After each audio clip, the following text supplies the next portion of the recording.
Hello friend, मैं प्रशांत मिश्रा। स्वागत है आपका हमारे चैनल आरएलसी ट्यूटोरियल्स पे। फ्रेंड्स, जैसा कि हमने प्रैक्टिस सेशन में कुछ मोस्ट इंपॉर्टेंट क्वेश्चंस को कवर करते हैं। एक्चुअल में ये जो क्वेश्चंस कवर करना होता है, ये क्वेश्चंस को कवर करने की कोशिश नहीं करता हूँ। ये रिसेंट में आए हुए कॉन्सेप्ट होते हैं, जो कि ये कॉन्सेप्ट बार बार सारे एग्जामिनेशंस में जो प्रेजेंट टाइम में हो रहे हैं, इन सारे एग्जामिनेशंस में this all type of questions again and again ask in many examinations. So ये कॉन्सेप्ट अब सेम वे में नहीं आते हैं। क्या होता है कि इसमें या तो वो ऑप्शंस को चेंज कर सकते हैं, या उनके पास ऐसा होता है कि कुछ थोड़ा सा उसके सेंटेंस या तो समथिंग थोड़ा सा उसमें चेंजेस करना होता है, जिसकी वजह से वो क्वेश्चन लोगों को फिर अगले एग्जाम में अगर आता है तो ऐसा फील होगा कि चेंज हुआ है। बट एक्चुअल जो कॉन्सेप्ट था वो कॉन्सेप्ट चेंज नहीं होता है। तो इसलिए आज हम जो 5 क्वेश्चंस लेके आए हैं, ये इतने हार्ड कॉन्सेप्ट नहीं है, बहुत ही सिंपल है। ये आपको आसानी से समझ सकते हो। तो इसके आसपास के जितने भी सारे कॉन्सेप्ट्स हैं वो मैं यहाँ पे एक्सप्लेन कर दे रहा हूँ आपके लिए, ठीक है। तो अभी हमने शाम को आपको जो स्टूडेंट्स मेरे व्हाट्सएप ग्रुप पे हैं उनके लिए बता दूं कि सुबह में मैंने आपको एक कहा था कि आप क्वेश्चंस को सॉल्व कर लेना। तो एक बार आप क्वेश्चंस को जरूर देख लिया करो, ठीक है। और जो फर्स्ट ईयर से या जो भी हैं तो वो भी एक बार क्वेश्चंस को देख ले, ताकि रिसेंट में कौन से क्वेश्चंस हमें वहां पे पढ़ने होते हैं। तो क्या होगा कि जब वो उस टॉपिक को पढ़ेंगे, उस सब्जेक्ट को पढ़ेंगे, तो उन्हें ये पता चलेगा कि किस सब्जेक्ट से ज्यादा क्वेश्चंस कहीं पे पास होगा और कौन सा कॉन्सेप्ट ज्यादा पूछा जा रहा है। इसीलिए मैं एक ऐसा इनिशिएशन किया हूँ ताकि ज्यादा से ज्यादा लोगों को उस ग्रुप पे ऐड कर सके, ताकि उन्हें एक इन्वायरमेंट और सारी गाइडलाइंस उन्हें प्रोवाइड हो सके, ताकि वो एग्जाम अपने कॉलेज के ड्यूरेशन में या कॉलेज के समय में ही सारी चीजों को क्या कर सकें, क्वालिफाई करने की एबिलिटी उनके अंदर इनहैंस होती रहे, ठीक है। चलिए अब हम आगे बढ़ते हैं। तो आज जो 5 क्वेश्चंस है, देखिए जिन लोगों ने क्वेश्चन, जिनके पास ये पीडीएफ नहीं पहुंची, यानी जो व्हाट्सएप ग्रुप में मेरे नहीं है उनके पास पीडीएफ नहीं होगी, तो आप पहले इसको क्या कर लीजिए, स्क्रीनशॉट ले लीजिए, फिर हम इन 5 क्वेश्चंस को आपको क्या करते हैं, एनालाइज करते हैं, ठीक है। आई होप कि हो गया होगा, ठीक है। चलिए आज का जो पहला क्वेश्चन है, ये मेरी सीरीज का जो प्रैक्टिस सेट मेरा चल रहा है, इस प्रैक्टिस सेट का ये आई थिंक 15th क्लास होगी। एक सेक्शन में मैं 5 क्वेश्चन को ही कवर करता हूँ, ठीक है।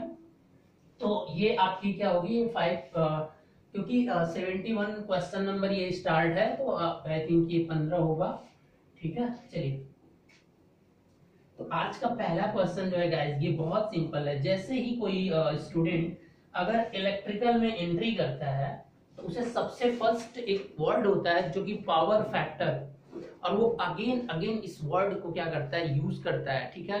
क्योंकि हम प्रेजेंट टाइम में जो भी चीजें डील करते हैं वो maximum 95% you are dealing with the AC power. So when you are dealing with the AC power, you have to require a factor that is known as power factor.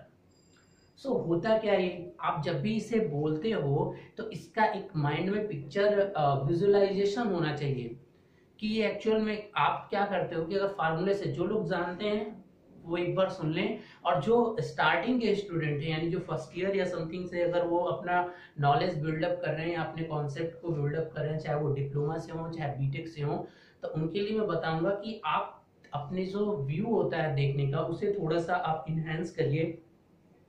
ये एक ratio होता है, पहले ही बात की, ये फैक्टर है, और जितने भी फैक्टर होते हैं वो फैक्टर बनाए क्यों जाते हैं, ये एक पर यूनिट का ही एक फॉर्म है, ताकि हम चीजों को आसानी से समझ सकें। एक पर यूनिट में ही बनाया गया ये।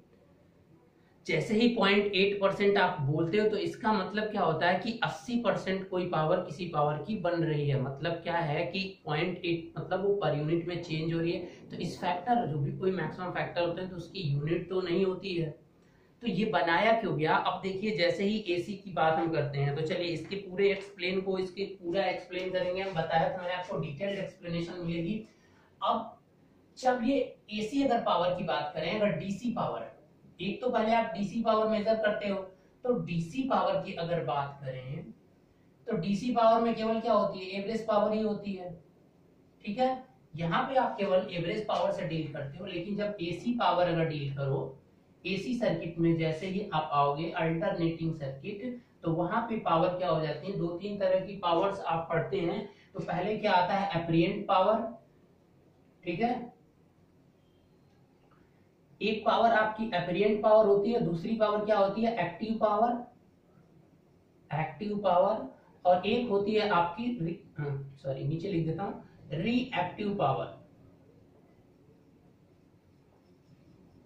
ठीक है, इस तीन पावर आपके क्यों हुआ, we have to required three types of power in AC circuit, या तो वो सिंगल फेज हो और क्या हो, थ्री फेज। दो तरह की सप्लाई आपके पास में देखते हो आप चारों तरफ, थ्री फेज या तो सिंगल फेज। तो इनको तीन पावर होते हैं, अब एपरिएंट, एक्टिव और रिएक्टिव पावर।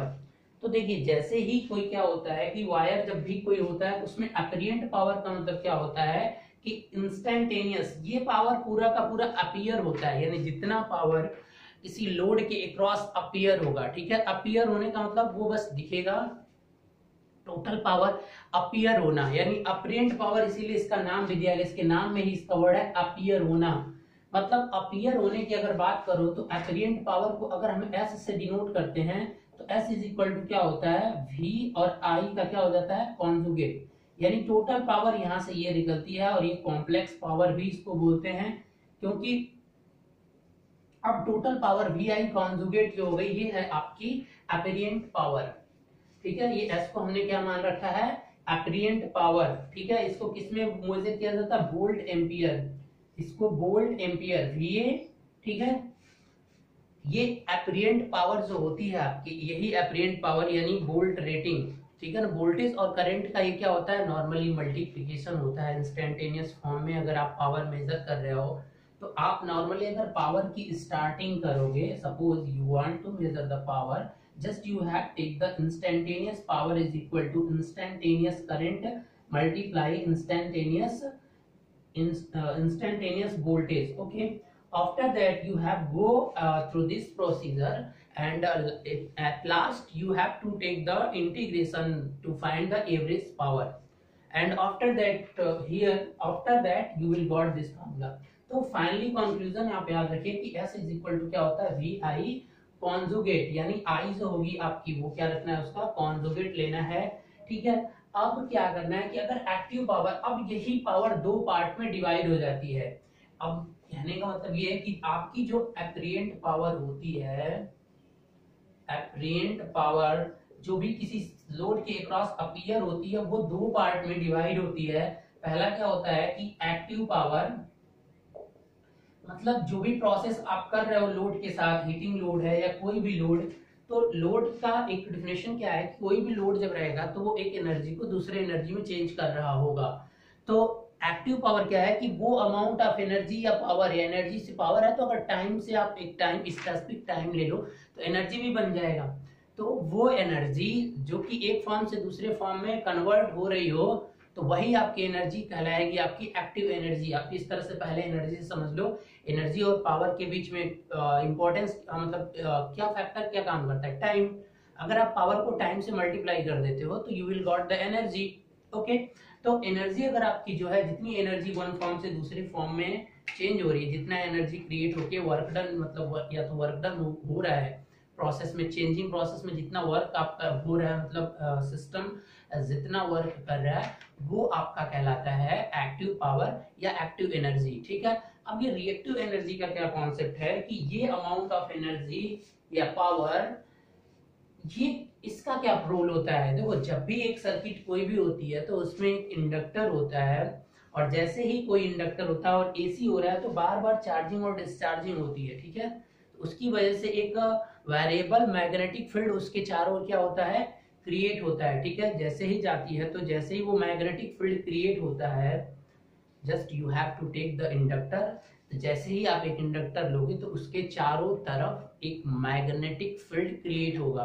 तो बेटा जब भी कोई मैग्नेटिक फील्ड क्रिएट होगा तो वो क्या करेगा, उस मैग्नेटिक फील्ड को क्रिएट करने के लिए कुछ एनर्जी तो लेगा ना।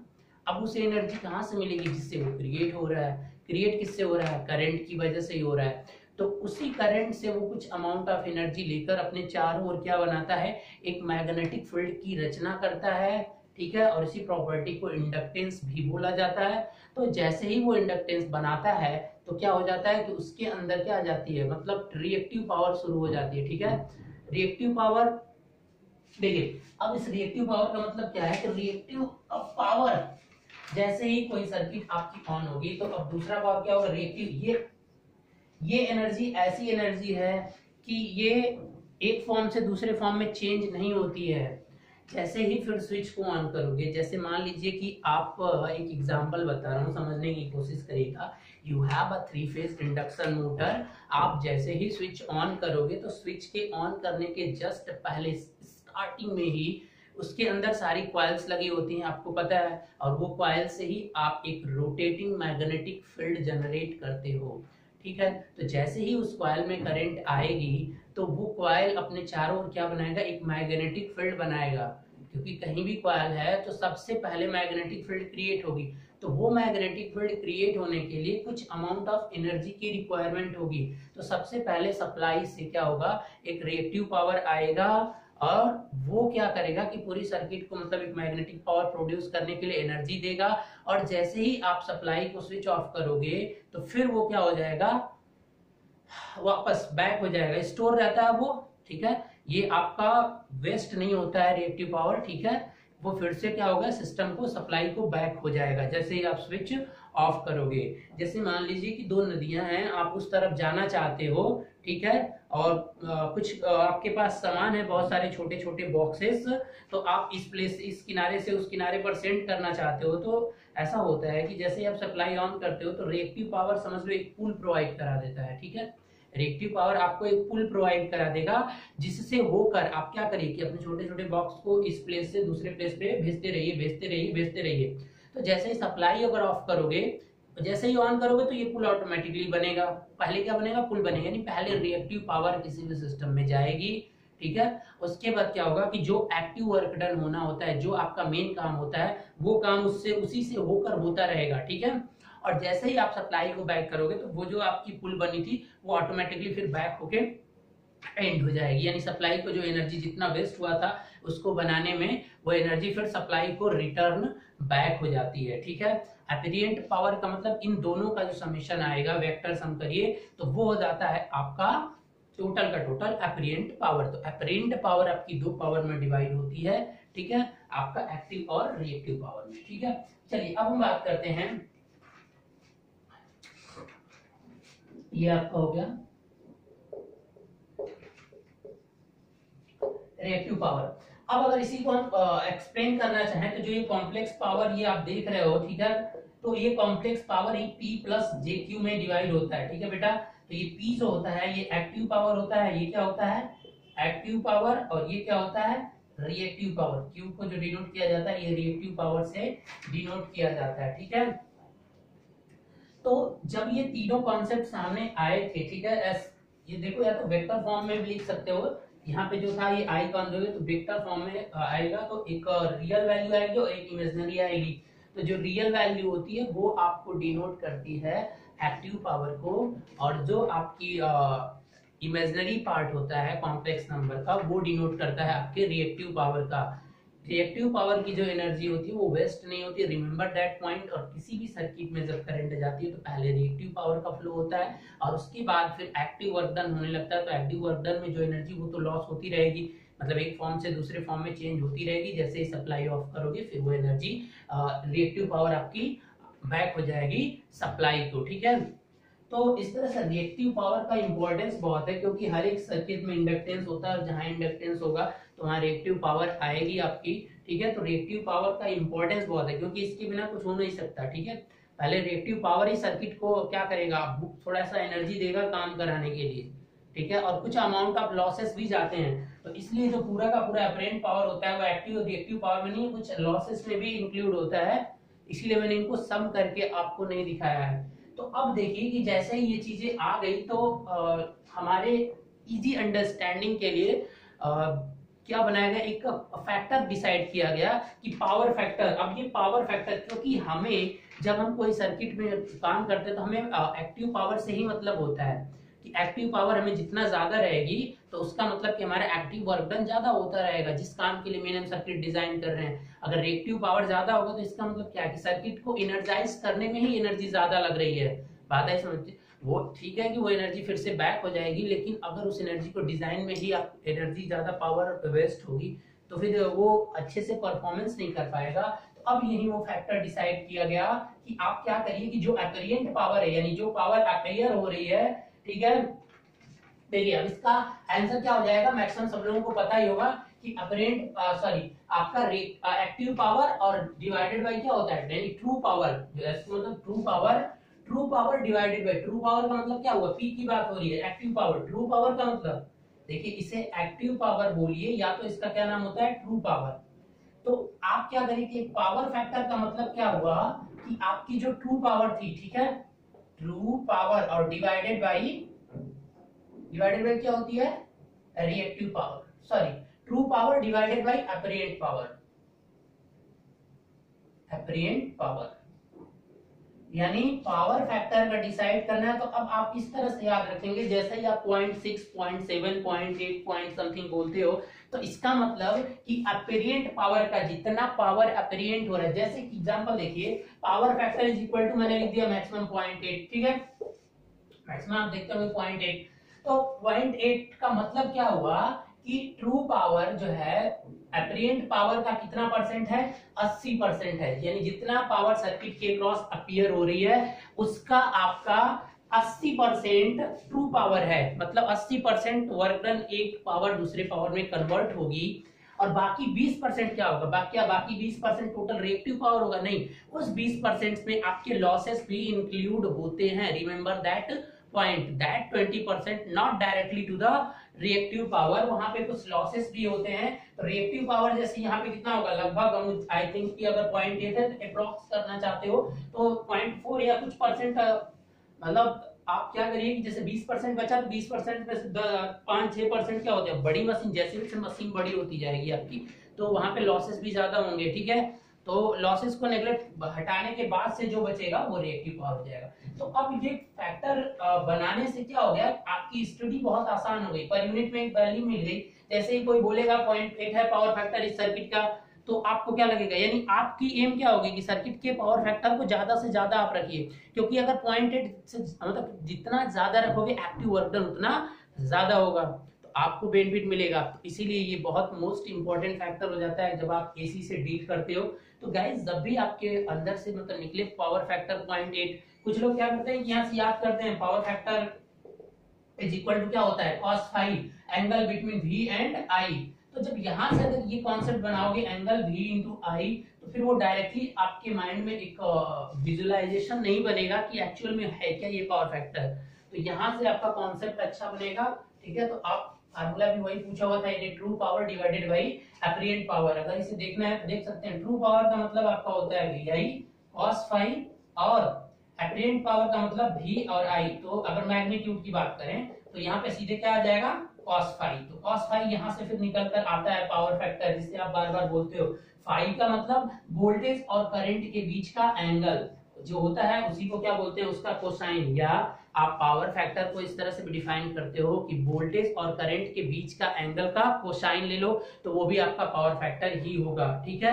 या तो आप R/Z लिखते हो, तो ये सारे लिखने के जितने भी पावर फैक्टर है उनका ओरिजिनेशन यहीं से होता है, ठीक है। तो गाइस मेन कॉन्सेप्ट आप समझिए, तो आई होप कि आपको समझ में आ गया होगा।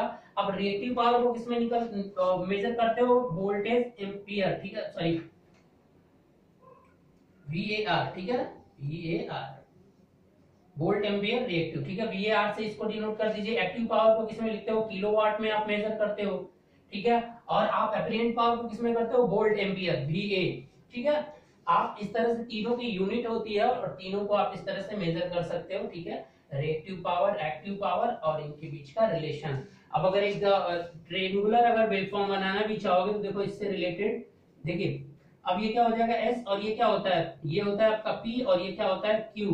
तो जब भी अगर S स्क्वायर मैग्नीट्यूड निकालना चाहोगे तो P square plus Q square और उसका क्या हो जाएगा अंडर रूट, ठीक है। तो इस तरह से भी आप समझ सकते हो, क्योंकि ये कॉम्प्लेक्स नंबर है तो कॉम्प्लेक्स नंबर को इस तरह से भी ट्रायंगल बना के भी आप समझ सकते हो। तो यहाँ से देखिए पावर फैक्टर बहुत इंपॉर्टेंट चीज है, इसे जितना अच्छे से समझोगे तो और चीजें आपको अच्छे से दिखेंगी, केवल एक चीज को पढ़ने से कोई फायदा नहीं होगा, ठीक है।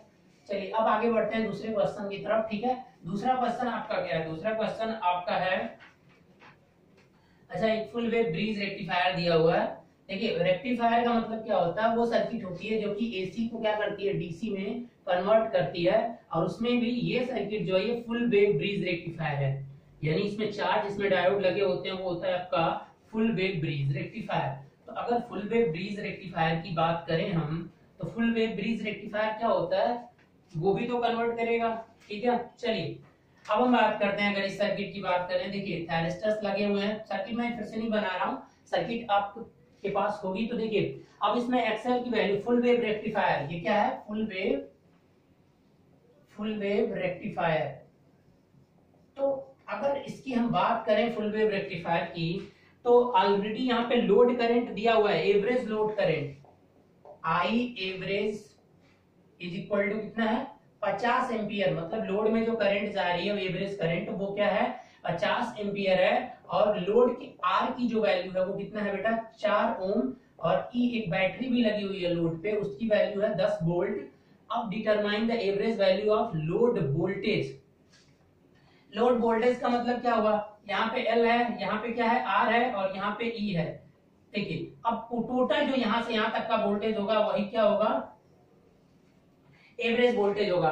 और आपको पता है कि सर्किट में जो करंट जा रही है वो कितनी है 50 एम्पियर। देखिए जब भी किसी कंपटीशन एग्जामिनेशंस में छोटे क्वेश्चन पूछा जाए तो इतने बड़े क्वेश्चंस नहीं होते हैं वो, तो इसमें तो किसी फार्मूले की भी जरूरत नहीं है। मतलब अगर कोई फुल वेव ब्रिज रेक्टिफायर है तो थायरिस्टर्स भी लगे हुए हैं, तो वहां पे जो उनका पहले होता है क्या वो मैं बता दूं कि देखिए सिंगल फेज के लिए अगर वी नॉट निकालना है, मतलब वी नॉट का मतलब एवरेज, तो फार्मूला होता है कि 2 Vm पाई और कॉस अल्फा, ये एवरेज वोल्टेज निकालने का फार्मूला है। यहाँ पे इसकी जरूरत नहीं पड़ेगी। और अगर आई नॉट निकालना है तो क्या करोगे, आई नॉट निकालना है तो क्या करोगे V naught minus E divided by R. अगर बैटरी नहीं होता तो ई को लिखने की जरूरत नहीं है, आर एल ई लोड और कॉन्टिन्यूअस लोड एज्यूम कर लिया जाता है। आर एल लोड हो या आर एल ई लोड हो, सबके लिए फॉर्मूला यही होता है, अगर कॉन्टिन्यूअस कंडक्शन आप एज्यूम कर लेते हो। तो यहाँ पे इन सारी चीजों की भी जरूरत नहीं है, यहाँ पे सिंपल एक केवीएल लगाना है आपको। स्टार्ट करिए यहाँ से, अगर वी नॉट लिखना है तो क्या करोगे V naught is equal to 50। देखो एवरेज की अगर बात करें तो इंडक्टर से कोई मीनिंग नहीं होता है, ठीक है। एवरेज वोल्टेज अक्रॉस इंडक्टर क्या होता है 0 होता है, तो आप उसे नेग्लेक्ट करिए। इंडक्टेंस की वैल्यू भी दे रखा था XL is equal to something, तो इसका कोई यहाँ मीनिंग नहीं है, 3 ओम देने का कोई मतलब नहीं है, ठीक है। अब यहाँ पे क्या करना है कि अगर वी नॉट यहाँ पे है तो जैसे ही इसमें 50 और आर की वैल्यू दे रखा है तो पहले आई आर, मान लीजिए कि 50 नहीं आई करंट है तो आई आर और प्लस क्या करना पड़ेगा ई, तो V naught is equal to I का मतलब 50, आर का मतलब 4 और प्लस ई का मतलब 10, तो ये भी कितना हो जाएगा 200 और प्लस क्या हो जाएगा 10, यानी कितना आ जाएगा आंसर 210। ठीक है, यहाँ सिंपल केवीएल लगाना था क्योंकि डाटा इस तरह से उन्होंने प्रोवाइड किया था कि बाकी इन फॉर्मूलों की भी जरूरत नहीं है। अगर आपके full wave rectifier bridge rectifier से अगर क्वेश्चन आता है और एवरेज वोल्टेज या एवरेज करंट पूछता है या आरएल लोड हो या आरएलई हो, ठीक है, कॉन्टिन्यूअस कंडक्शन लिखा रहेगा तो फार्मूला आपका 2Vm by pi cos alpha, alpha क्या आपका ट्रिगरिंग एंगल है, वो दे देगा कि कितने डिग्री पे ट्रिगर किया जा रहा है एससीआर को, क्योंकि ये कंट्रोल्ड रेक्टिफायर है, ठीक है। अगर आप डायोड यूज करोगे तो वो अनकंट्रोल्ड रेक्टिफायर बनता है, ठीक है। चलिए, तो आई होप इसमें कौन सा 260, 190, 150 और लास्ट क्या है नन, तो ऑप्शन क्या हो जाएगा 210 है, तो यानी ऑप्शन नंबर डी, यानी इसका ऑप्शन नंबर क्या हो जाएगा डी, ठीक है। चलिए ठीक है, पावर इलेक्ट्रॉनिक्स बहुत इंपॉर्टेंट सब्जेक्ट है, जो लोग बीटेक कर रहे हैं, ठीक है। पावर इलेक्ट्रॉनिक्स मेरी पैरेलल में चल भी रही है, तो अभी जैसे ही बेसिक्स डिवाइसेस खत्म होंगी तो वहां पे मैं फिर आपको शुरू करूंगा रेक्टिफायर सर्किट ही करूंगा। तो जो भी सर्किट जो भी पढ़ रहे हैं, मतलब फर्स्ट ईयर जो भी लोग ग्रुप पे ऐड हैं, वो सारा का सारा एक एक करके, ज्यादा लेक्चर में अपलोड करता नहीं हूँ, तो आप लोग फॉलो कर सकते हो, ठीक है, क्योंकि रेफरेंस पॉइंट तो आप एक सेट कर लो, ठीक है। चलिए नेक्स्ट क्वेश्चन क्या है आपका, नेक्स्ट क्वेश्चन है आपका find the mutual inductance between ideally coupled coil of 2 Henry and H Henry, ठीक है। दो इंडक्टेंस हैं, दोनों को क्या किया गया म्यूचुअल इंडक्टेंस उनके बीच में फाइंड करना है। देखिए पहले म्यूचुअल इंडक्टेंस के बारे में कुछ चीजें समझते हैं कि ये क्वेश्चन जो है आपका, लेट अस अज्यूम कि ये दो कॉइल हैं, तो जैसे ही इस कॉइल में करंट फ्लो होगी तो इसके चारों ओर एक मैग्नेटिक फ्लक्स जनरेट होगा, ठीक है, इसके चारों तरफ इस तरह का कुछ फील्ड जनरेट होगा, मशीन के बेसिक्स में बताया था आपको, ठीक है। अब इधर क्या होगा, इधर तो जनरेशन भी होगा, इधर ये इंड्यूस्ड ईएमएफ, तो ये फ्लक्स बढ़ के कुछ फ्लक्स इससे भी लिंक करेगा, तो कितना परसेंट फ्लक्स इसका इससे लिंक करेगा वो एक फैक्टर होता है आपका के, ठीक है, कपलिंग फैक्टर, ठीक है। तो वो कपलिंग फैक्टर जो होगा के मतलब, देखो आसान भाषा में यहाँ समझिए कि कपलिंग फैक्टर क्या होता है कि यहाँ पे जितने फ्लक्स प्रोड्यूस हो रहे हैं उस फ्लक्स का कितना परसेंट, ठीक है, दूसरे वाले से क्या करेगा, लिंक करेगा। तो अब ये भी एक पर यूनिट है, एक फैक्टर है। तो के की वैल्यू अगर आइडियली है, तो के की वैल्यू अगर 1 है तो इसका मतलब क्या हो गया, आइडियल कंडीशन आ गई, आइडियल, यानी टोटल का टोटल फ्लक्स क्या हो रहा है, इससे पूरा का पूरा फ्लक्स इसको क्या कर दे रहा है, लिंक कर जा रहा है। तो आइडियल अगर ऐसा होना चाहिए तो आइडियली क्या होना चाहिए कि लिंक पूरा का पूरा फ्लक्स उससे क्या होना चाहिए, लिंक होना चाहिए। तो यहाँ पे जो बात हो रही है म्यूचुअल इंडक्टेंस, अब म्यूचुअल इंडक्टेंस क्या होता है कि मान लीजिए कि ये जो कॉइल है इसका L1 कुछ तो इंडक्टेंस होगा, इस कॉइल का इंडक्टेंस L2 होगा। तो अब हेनरी में म्यूचुअल इंडक्टेंस क्या है कि कितना अमाउंट ऑफ इंडक्टेंस दोनों के बीच में, मतलब इससे इसको लिंक कर रहा है। तो जो यहाँ पे ये फैक्टर बताता है, तो आपका म्यूचुअल इंडक्टेंस जो है वो दोनों के बीच का कितना इंडक्टेंस जनरेट होगा उसके बारे में आपको इंफॉर्मेशन देता है। तो अब इन तीनों में रिलेशन क्या होता है, सबसे पहले तो देख लेते हैं कि अगर आप म्यूचुअल का एम निकालना चाहते हो तो फार्मूला क्या होता है, के अंडर रूट पहले कॉइल का इंडक्टेंस मल्टीप्लाई दूसरे कॉइल का इंडक्टेंस, ये है आपका फार्मूला, ठीक है। कपलिंग फैक्टर डिफाइन करता है, ठीक है, कपलिंग फैक्टर जितना होगा, तो अब m जो आएगा वो भी हेनरी में ही आता है।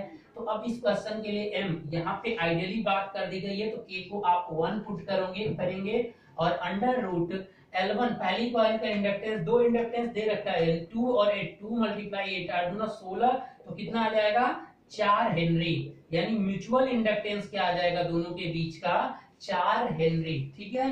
तो इस तरह से आप इस क्वेश्चन को सॉल्व कर सकते हैं। देखिए ये बहुत इंपॉर्टेंट फार्मूला है, यहाँ से छोटे छोटे एग्जामिनेशंस में बहुत क्वेश्चंस आ जाते हैं फ्रेंड, तो इस कॉन्सेप्ट को आप जरूर देख लेना।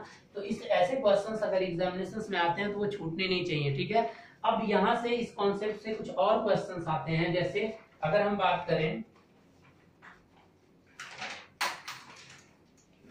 चलिए अगर हम बात करते हैं कि अब दूसरा क्वेश्चन क्या आता है, तो दूसरा क्वेश्चन यहाँ से ये आता है कि दो कॉइल्स देते हैं और उनका कनेक्शन से वो क्वेश्चन पूछते हैं कुछ इस तरह का। अगर कनेक्शन को चेंज करेंगे, क्योंकि जब भी कॉइल होती है और इसमें जब एसी की बात होती है डॉट कन्वेंशन यूज करते हैं, तो अगर इस तरह से L1 हो और ये L2 हो और दोनों के बीच म्यूचुअल इंडक्टेंस होना ही होना है, ठीक है। तो अगर म्यूचुअल इंडक्टेंस है तो L इक्विवेलेंट क्या हो जाएगा, इससे भी क्वेश्चन बहुत टाइम आता है। तो ये पोलैरिटी अगर पहले यहाँ पे है और फिर इसका भी पहला सिरा, स्टार्टिंग के पहले ही इसकी जब कॉइल स्टार्ट हो रही, मान ली यहाँ से ये एक कॉइल और ये दूसरी कॉइल, तो ये कॉइल जब स्टार्ट हो रही थी इसका डॉट यहाँ पे है और ये जब स्टार्ट हो इसका डॉट कन्वेंशन भी यहाँ पे है, तो दोनों के स्टार्टिंग में, तो यानी जो म्यूचुअल इंडक्टेंस होगा वो ऐड कर जाएगा। मतलब क्या करोगे L1 प्लस L2 और प्लस 2m, ठीक है। अब अगर सेम आप पोलैरिटी अगर ये यहाँ पे हो जाए और ये यहाँ पे हो जाए तब भी ये प्लस होगा, ठीक है।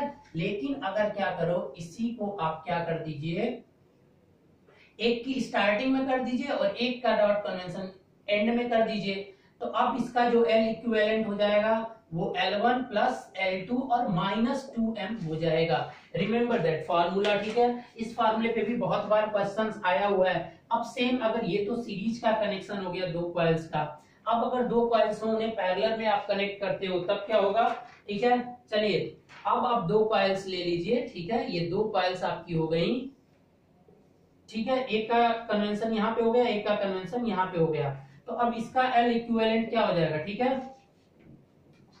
देखिए होगा क्या, L1 L2 minus m square, ठीक है, और divided by L1 plus L2, और जब ये दोनों होंगे तो यहाँ पे क्या आ जाएगा माइनस 2m, ठीक है। यानी ये फार्मूला आपका हो जाएगा। अब अगर सेम अगर फार्मूला अगर आप चेंज करना चाहते हो, ठीक है, इस फार्मूले को एक बार चेक कर लेना, ठीक है। चलिए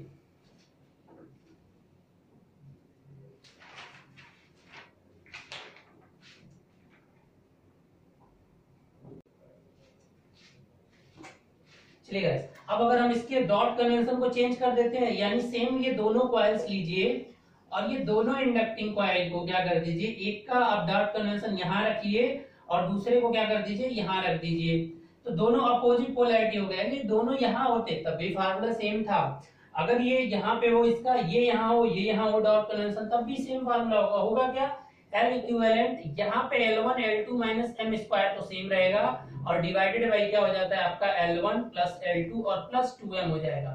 यानी ऊपर एक एक्स्ट्रा फैक्टर आ रहा है और नीचे यहाँ वाला अपोजिट हो जा रहा है इसका।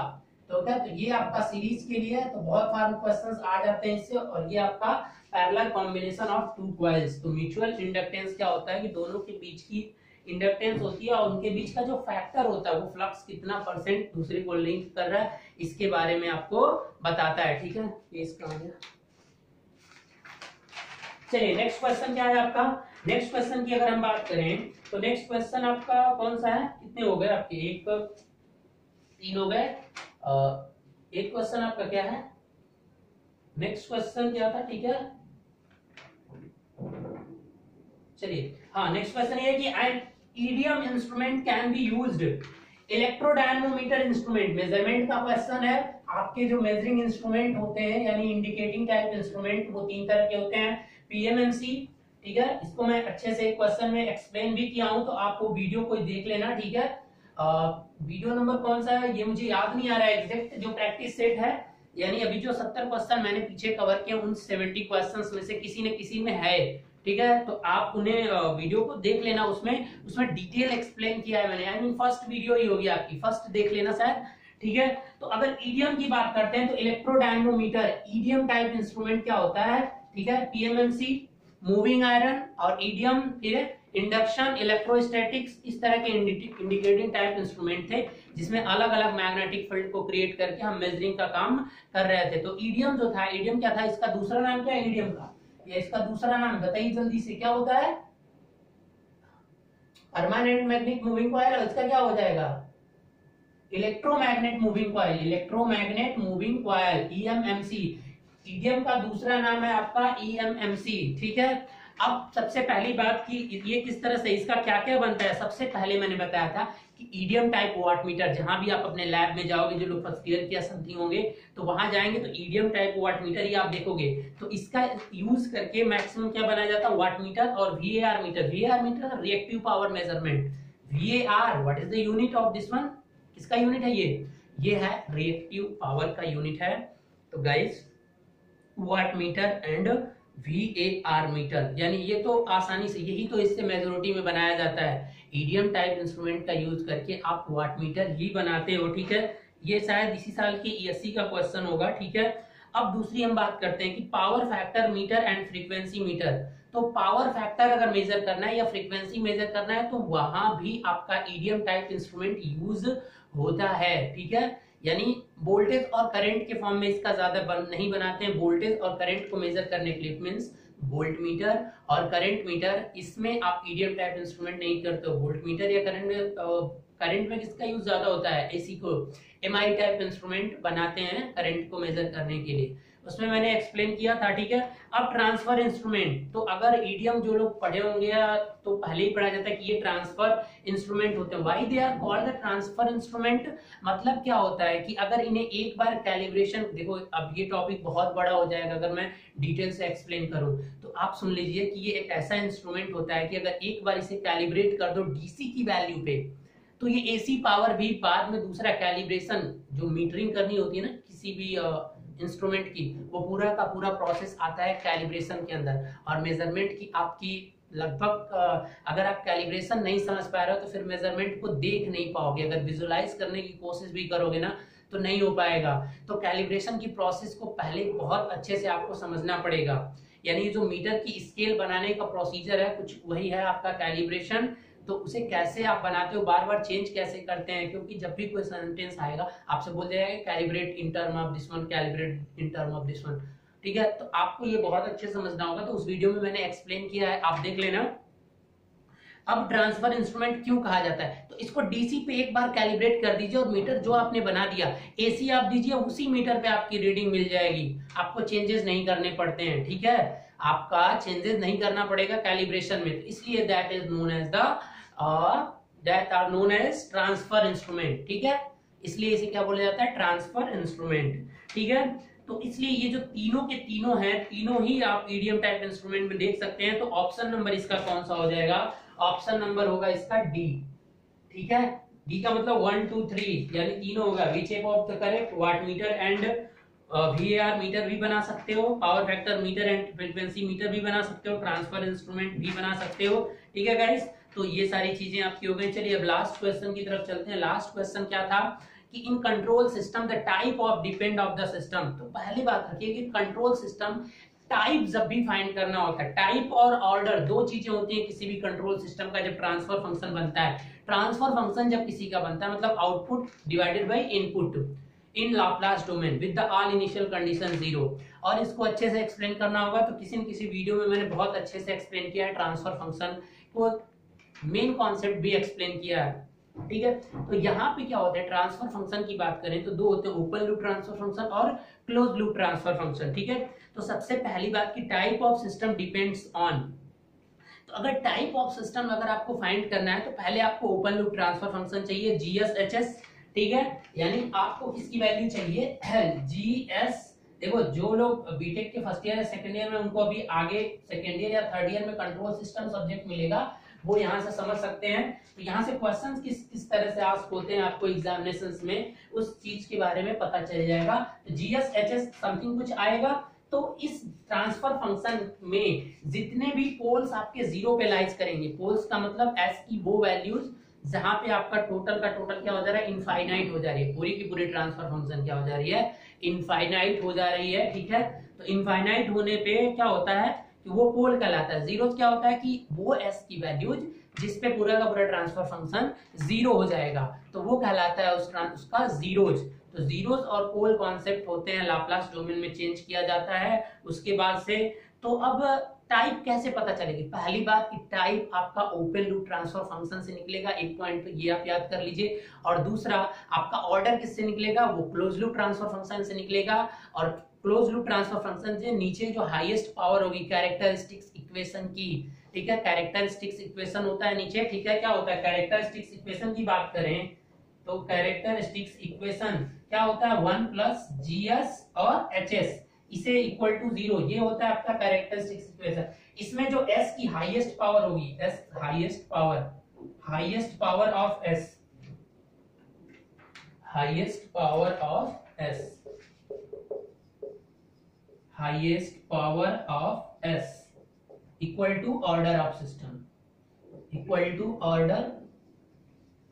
सिस्टम, तो ऑर्डर ऑफ सिस्टम आपका रिलेटेड है ओपन लूप ट्रांसफर फंक्शन से, क्योंकि ये चीज ओपन लूप ट्रांसफर फंक्शन जब open loop transfer function sorry close loop transfer function not open loop, close loop transfer function is equal to क्या होता है GS divided by 1 plus GS HS।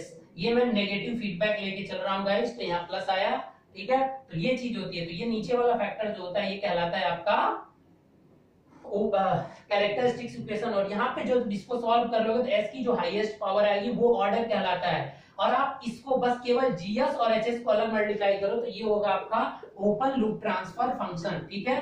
तो open loop transfer function जो करना है तो यहाँ पे वो पोल मान लीजिए समथिंग, एक एग्जांपल ले रहा हूँ S+2 और S+3 और यहाँ पे S+1 कर दीजिए, तो यानी S इज इक्वल टू -1 पे एक जीरो है, S इज इक्वल टू -2 पे एक पोल है, S इज इक्वल टू -3 पे एक पोल है और S इज इक्वल टू 0 पे भी एक पोल है। तो अगर वो पोल जो कि S इज इक्वल टू मतलब ओरिजिन पे हैं, जितने नंबर ऑफ पोल्स ओरिजिन पे होते हैं, ठीक है, इसमें ओपन लूप ट्रांसफर फंक्शन में, वो कहलाता है उसका टाइप।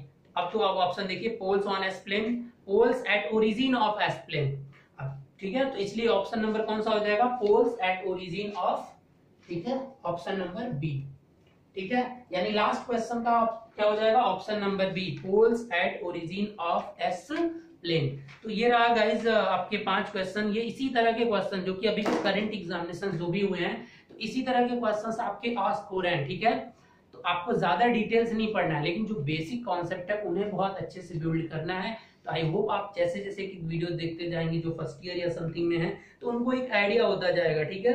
अगर आप ज्यादा पूरी वीडियो नहीं देख पा रहे हैं प्रैक्टिस सेशन की, ठीक है, आपकी सेमेस्टर या समथिंग है, जब आप खाली नहीं हो रहे हो तो आप हफ्ते में एक ही वीडियो देख लो, जिससे आपको पता चल जाएगा और आप एक गाइडेंस मैं आपको प्रोवाइड कराता रहूंगा, ठीक है। और जो लोग भी वहाँ पे ऐड होना चाहते हैं सारी पीडीएफ या जो भी सब्जेक्ट में पढ़ा रहा हूँ, तो आप मेरे व्हाट्सएप ग्रुप पे ऐड हो जाइए, ठीक है।